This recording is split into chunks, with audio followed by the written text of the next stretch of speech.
खुलुमबाय। बिटिसिनि 9 नं बनरगाव बियाब।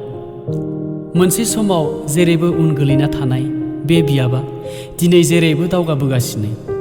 बारग' MCLA आरो दानि BPF दोलोनि बिजाथि राजिब ब्रह्मनि नाजानाय आरो हाग्रामा महिलारिनि दैदेननायाव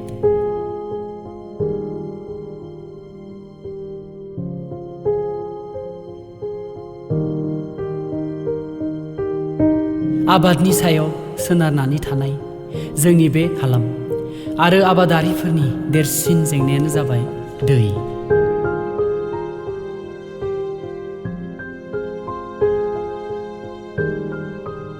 बिथां राजिब ब्रह्मआ आबादारिफोरनि बे जेंनाखौ हागौमानि सुस्रांनो नाजानानै दिनै बनरगाव बियाबाव आबादारिफोरनि गेजेराव मोनसे जांख्रिथाय लाबोदों। बेनिनो बिदिन्थि महरै नैबे भिडिअ'आ।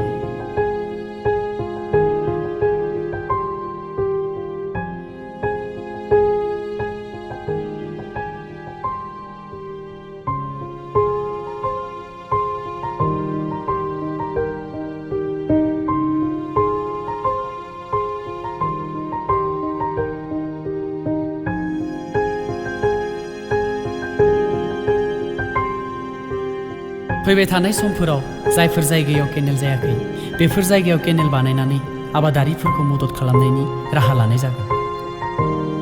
गावनि बियाबनि आबादारिफोरखौ मोनफ्रोमबो बिथिंनिफ्राय मदद होनाया राजिब ब्रह्मनि मोनसे गिबि थांखि।